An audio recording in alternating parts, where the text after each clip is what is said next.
Persona 5 é um jogo de 2016 desenvolvido pela P-Studio, publicado pela Atlus, e o sexto título da série Persona, que por sua vez é um spin-off da franquia Megami Tensei. O jogo incorpora elementos de RPG e exploração de dungeons, chamadas de palácio, além de simulação de vida escolar cotidiana. Sua história se passa na Tóquio contemporânea e acompanha um estudante de ensino médio, cujo nome é escolhido pelo jogador e conhecido pelo codinome Joker, e logo no início do jogo ele é injustamente acusado de agressão e colocado em liberdade condicional. Ao longo do ano letivo, ele e outros estudantes despertam um poder especial, tornando-os um grupo de vigilantes secretos conhecidos como os Phantom Thieves. E assim como nos jogos anteriores da série, o grupo enfrenta inimigos conhecidos como Shadows, usando manifestações físicas da psique chamadas Personas. Acompanhamos os personagens enquanto eles exploram um reino sobrenatural nascido dos desejos subconscientes egoístas da humanidade, apelidado de metaverso, com o objetivo de roubar intenções corrompidas dos corações dos adultos. Os temas giram em torno da busca pela liberdade das limitações da sociedade moderna. A história foi fortemente inspirada pela literatura picaresca e as personas do grupo foram baseadas em foras da lei e rebeldes da literatura. Olá, meu nome é Gabi Tosati e eu tô aqui para pintar fora dos contornos. Essa é a folha em branco que eu pretendo preencher tagarelando sobre meus interesses e obsessões do momento, como eu me conecto com tudo isso e como a inspiração atravessa minha vida e escorre para além da margem.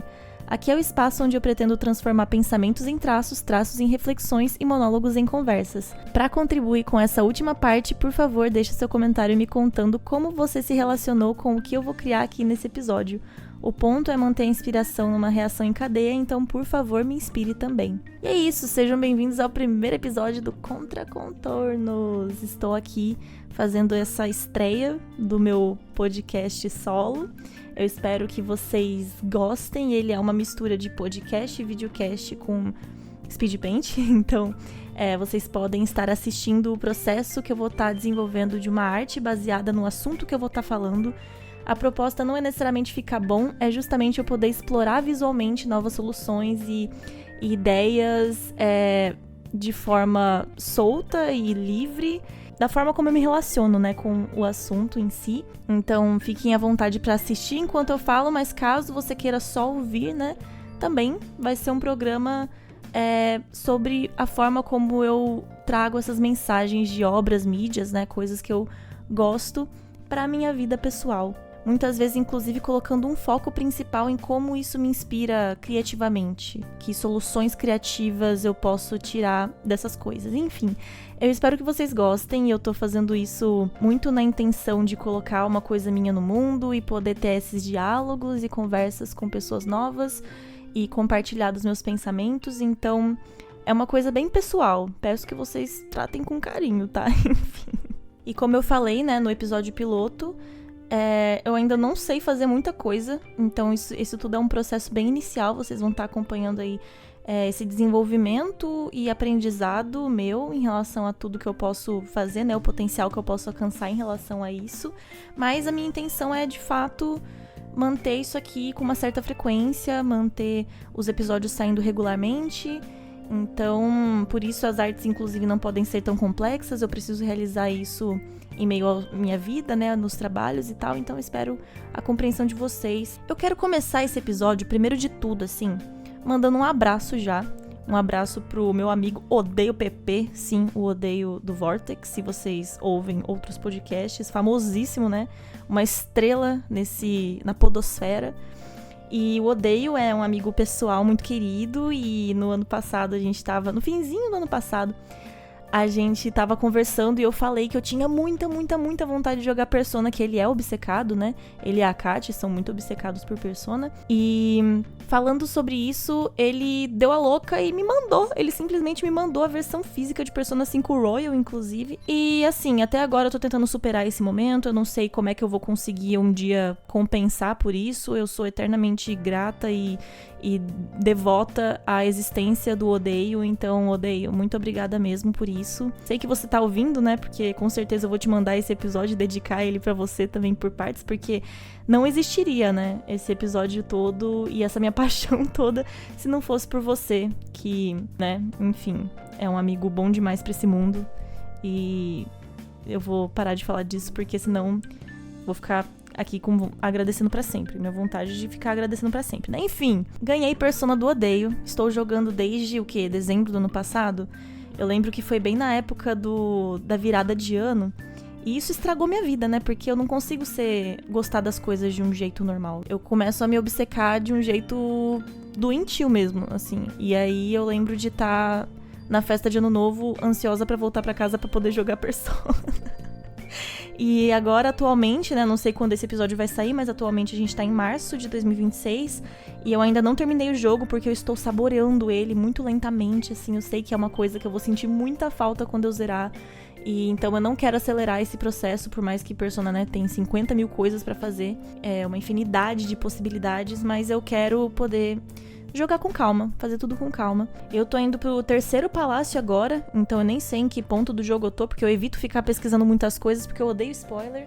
Eu odeio correr o risco de acabar estragando, né, a minha experiência, então eu evito ficar vendo coisas sobre. Mas é isso. É esse o ponto em que estou de Persona, ainda não terminei o jogo, mas existe já uma vontade muito grande minha de poder falar sobre isso e principalmente falar sobre o significado que Persona tomou pra minha vida, assim. Persona realmente teve um impacto muito grande pra mim em relação a esses temas que ele trata, então é o do que eu vou falar hoje. Mas antes de partir pra esse ponto um pouco mais pessoal, né, do que eu tirei do jogo, eu tinha feito umas anotações enquanto eu ia jogando, né, eu ia jogando e anotando num bloquinho de notas algumas coisas, então acho legal eu falar um pouquinho sobre como foi esse meu primeiro contato, minha primeira experiência. E eu tenho grande inexperiência, assim, com jogos de turnos, a minha única experiência mesmo é Pokémon, então nunca tinha jogado outros títulos que fossem nesse formato, né, de jogabilidade. Pô, tô gostando pra caramba, eu tô achando intuitivo, eu tô achando divertido, tô achando legal. Persona tem muitas mecânicas, né, muitas coisas eu sinto que eu não consigo explorar nem 10% do que o jogo oferece pra tudo, mas o fato é que eu me divirto muito jogando. Já no primeiro, assim, contato, quando começou, inclusive, né, a abertura e as primeiras cenas ali, né, do jogo, eu já fiquei muito chocada com o fato de que eu estaria jogando um anime.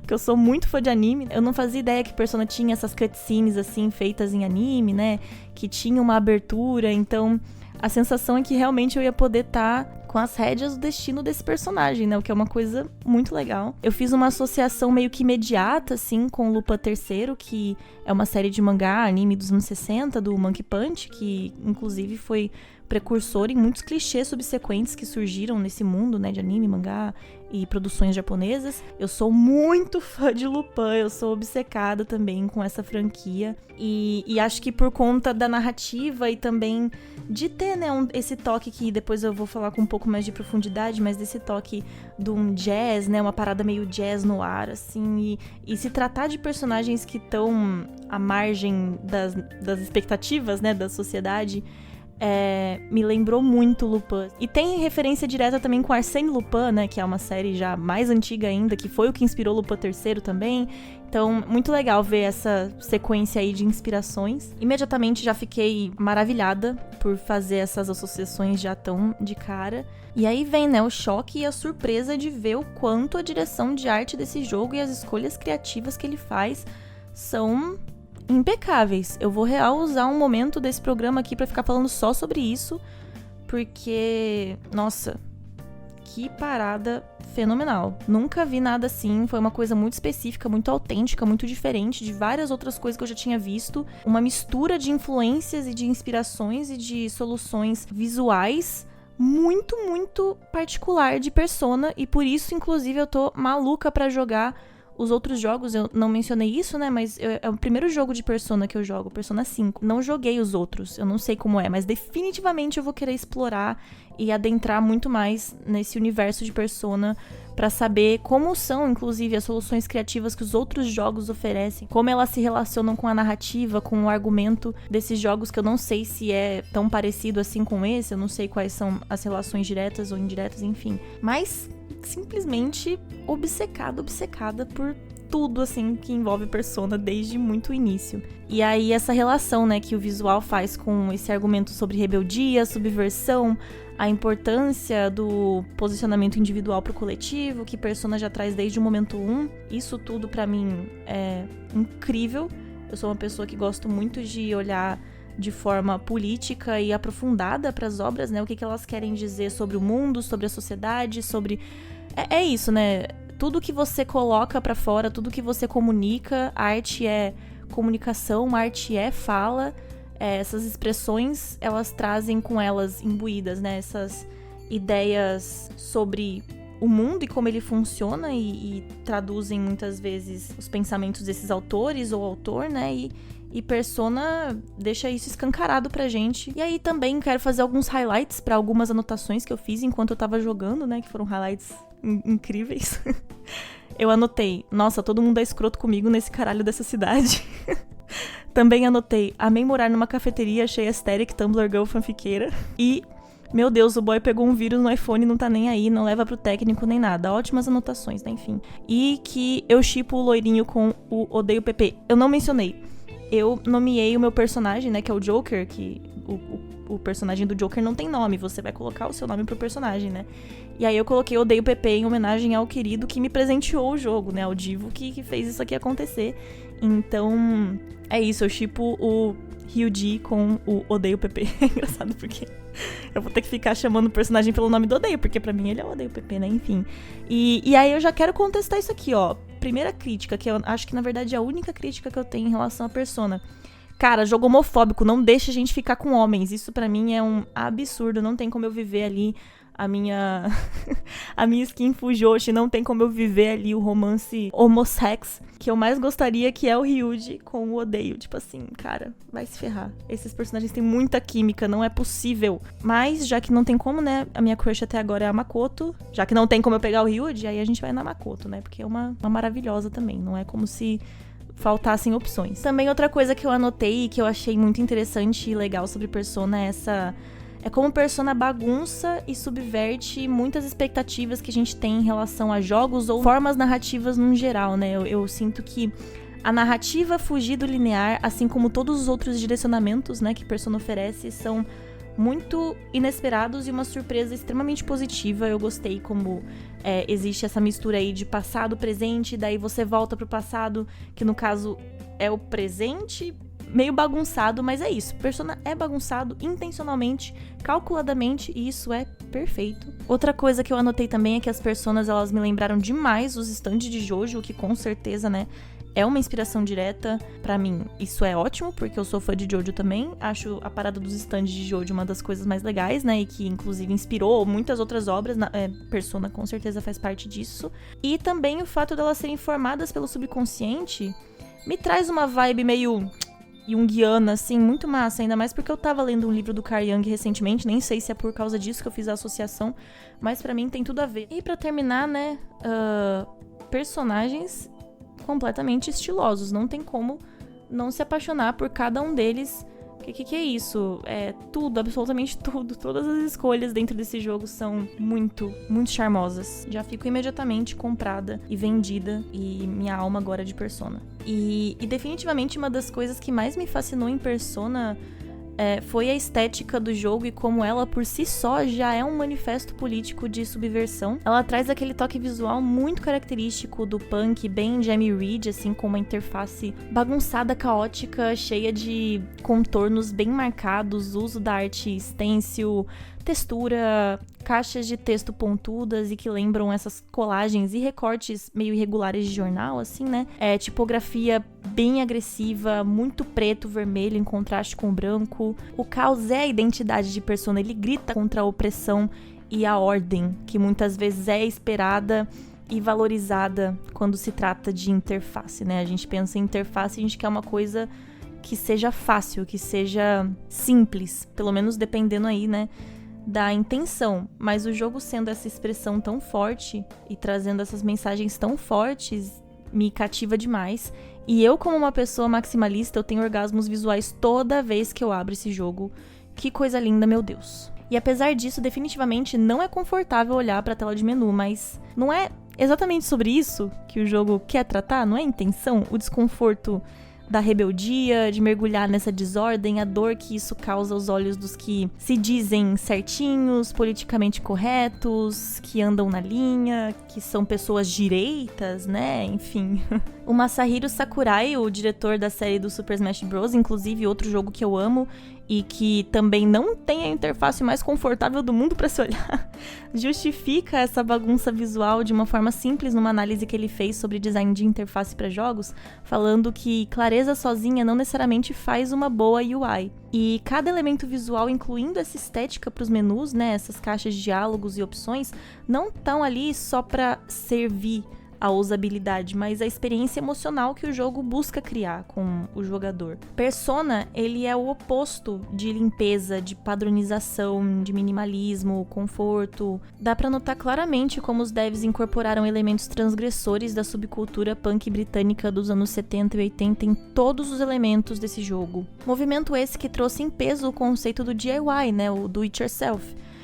Tanto na moda quanto na mensagem política radical de ação e rebeldia. O fato de terem se baseado tão claramente num recorte cultural que surge como resposta da revolta ao tédio e às crises, casa perfeitamente com a expressividade de Persona e, para além do punk, também tem muito do jazz, mas aquele jazz vibrante e charmoso, mergulhado no ar que me remete diretamente a, como eu já falei antes, né, o Lupin III, o Cowboy Bebop, por exemplo. Outras obras que têm intrinsecamente ligadas a elas esse desencaixe, né, das expectativas da sociedade e personagens fora da lei como protagonistas. Aí vem, né, essa mistura perfeita, incrível, saborosa de subversão com o elegante, charmoso e envolvente. E esse nível de profundidade na elaboração do design de um jogo faz o meu coração, sei lá, bater mais forte, sério. Como que é lindo quando existe uma intenção por trás de todas as escolhas. Eu acho que esse foi um dos motivos principais para eu ter me apaixonado perdidamente por Persona, porque para além de me fazer olhar para esses pontos tão importantes sobre não conformismo, a importância da sua voz e do seu posicionamento para o coletivo, Persona também é uma aula de direção de arte, uma aula de como traduzir perfeitamente o argumento para o visual. Não tem muito mais o que eu posso falar para dizer, para expressar o quanto eu sou apaixonada por isso tudo. E para além de toda essa admiração como jogadora, entusiasta de arte, né, eu também me conectei profundamente com Persona 5, principalmente porque eu fui obrigada a olhar para partes minhas que são bastante inquietantes de encarar de frente. São coisas que eu já observava, inclusive eu tô sempre tratando na terapia, mas o jogo meteu o dedo nessa ferida com gosto, assim. Lindo, né, quando as coisas atingem esse nível que foge muitas vezes do superficial, mas também dói um pouco, né?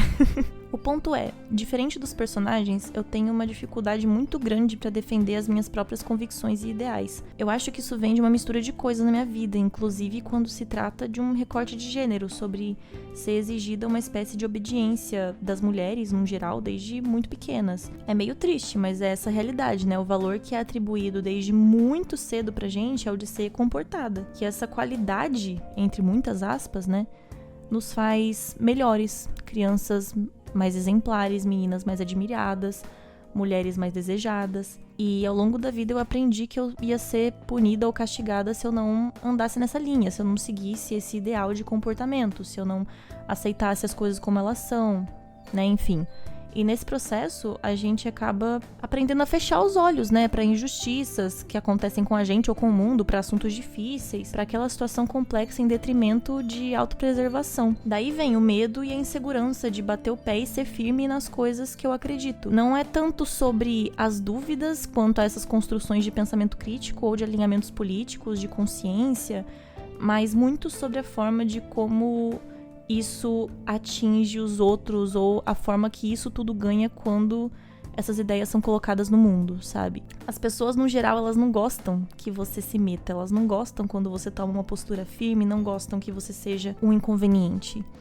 E eu meio que aprendi a me encaixar nisso. Por mais que eu tivesse ideias progressistas desde muito nova, eu admito que a minha participação ativa nessas ideias sempre foi meio que pífia, mesmo quando aplicadas para minha própria vida. Por exemplo, assim como todas as mulheres, eu já fui assediada, diminuída, manipulada, mas sempre aguentando em silêncio ou sem alarde acreditando que eu tava sendo maior que tudo isso se eu ignorasse, se eu deixasse passar, que eu era muito evoluída pra descer ao nível dessas pessoas e acabar fazendo um escândalo, ou falando contra elas, ou agindo contra elas. Se eu não tomasse essas coisas como algo tão forte, como se, tipo, se eu não olhar pra isso que tá acontecendo, isso não vai ser real. Mas é real. E por isso que Persona veio a ser tão especial pra mim, porque pra além de romper com as barreiras no próprio formato de jogo RPG de turnos, né, o jogo também faz isso quando se trata da narrativa. Tudo se resume a derrubar esses limites, a derrubar o não conformismo, sobre essas críticas sociais e culturais, a rebeldia e a resistência que aparece junto a essas ações. Persona trata essa ideia de que é justamente a obediência, a apatia, a aceitação que mantém as justiças e os problemas latentes da sociedade em circulação, sejam eles em nível macro ou micro. E isso vem como um tapa na cara pra mim, sabe? Porque por muito tempo e muitas vezes até hoje eu me vejo resistente a agir quando eu presencio algo que foge dos meus ideais. Essa dificuldade é muito traduzida pelos rótulos de criminosos que os personagens recebem a partir do momento em que eles decidem se rebelar contra situações de violência, né? Violências simbólicas ou físicas. E, porra, é difícil se ver nesse lugar, né? Das pessoas te enxergarem de uma forma tão negativa. Todo mundo quer ser aceito. Claro, não é agradável ter que se posicionar e tá dentro desse rótulo. Muitas vezes vem brigas, né, disso. Você se posicionar e se colocar no mundo significa que vai existir um desconforto por ter estragado o clima, a sua presença acaba virando um sinônimo de imprevisibilidade, enfim, assim vai. Então acaba sendo muito mais cômodo permanecer no lugar. Mas uma hora isso cobra o preço. A gente vai se acorrentando mais e mais na falta de controle, na impotência. E a gente acaba se corrompendo no processo, mesmo que por dentro, por não irmos de acordo com aquilo que, em tese, é importante pra nós. Nos últimos tempos eu tenho vivido situações que colocaram muito dessa questão em vista, que me fizeram olhar pra isso de um jeito mais radical, assim. Porque desde o fim do ano passado eu venho enfrentando diversas situações que me obrigaram a questionar as decisões que eu estava tomando justamente por não tomar decisões. Eu não podia mais ignorar essa falta de ação da minha parte em vários âmbitos da minha vida. A decisão de permanecer parada, deixando que as coisas acontecessem sem grande interferência. Parece que, de uma vez, assim, as coisas foram acontecendo pra me mostrar que eu não devia estar em certos lugares, ocupando certos espaços, próxima de certas pessoas, em certas posições. A existência desse programa aqui, inclusive, foi porque eu me vi paralisada em um bloqueio criativo, num marasmo de ideias sem fim, sem executar nada que fosse realmente meu, sem mostrar pro mundo as coisas que eu penso, o meu potencial, sabe? E na superfície, parecia que tava ok seguir assim. Sendo que por dentro eu não estava realmente realizada como artista, eu me sentia vazia, faltante, porque no fim ficavam essas dúvidas, sabe? E as mensagens que eu quero passar, e os diálogos que eu tenho vontade de construir, e as ideias que eu quero que o mundo veja. Não é só sobre você se posicionar frente a uma violência ou injustiça, também é sobre acabar aceitando ficar numa posição que não é sua. Também é sobre um conformismo que a sociedade nos faz ser obrigados a aceitar em detrimento de continuar sendo peões de um sistema de produtividade que obriga a abrir mão, de vontade, de inspirações, desejos, ambições. Essa foi minha justificativa por muito tempo. Nossa, tô cansada por causa de trabalho, eu já fico desenhando o dia inteiro, eu já fico aqui produzindo o dia inteiro, vou ter energia pra produzir coisas próprias, pra fazer coisas minhas? Eu vou deixar que eu não tenha controle próprio das coisas que eu quero fazer? Então, ver os personagens lentamente se afastando desse papel de apenas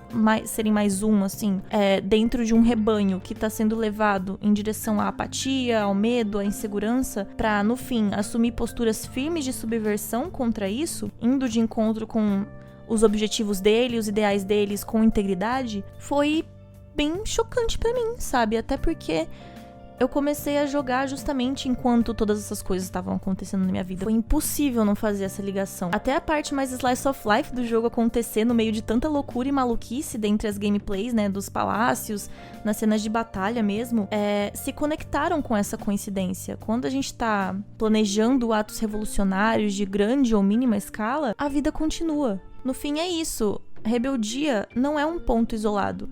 é parte do cotidiano. Torna tudo mais difícil você ter que se mover para uma direção tão arriscada enquanto tem tanta coisa em jogo. Tipo a sua vida escolar, os estudos, suas relações interpessoais, suas obrigações no trabalho. Esse argumento pega demais porque, no fim, a gente usar a nossa participação dentro de um sistema de funcionalidade social como desculpa pra gente evitar ir na direção que vai tornar a nossa realidade melhor, nos tornar seres humanos melhores, tornar o mundo um lugar melhor, além de triste, também é deixar esse mesmo sistema opressor controlando o nosso destino. Eu amo como o jogo tem essa mecânica de ir alternando as coisas. Desde ele se organizando para conseguir ser bons alunos, se dedicando às práticas rotineiras, e ainda assim eles vão dar um jeito de arrumar um tempo para serem os Phantom Thieves, para ajudarem as pessoas, para mudar o coração das pessoas. Eles vão encontrando ferramentas e formas de se mobilizarem para fazer os objetivos deles acontecerem, e conforme mais personagens vão aparecendo, mais as coisas vão ficando fáceis, ao tempo em que vão ficando difíceis num aspecto meio moral, né? Tem até o momento em que começam a aparecer personagens que questionam se o que eles estão fazendo não é uma espécie de censura, se o que eles estão fazendo não é uma espécie de manipulação, e é muito interessante todas essas nuances, sabe?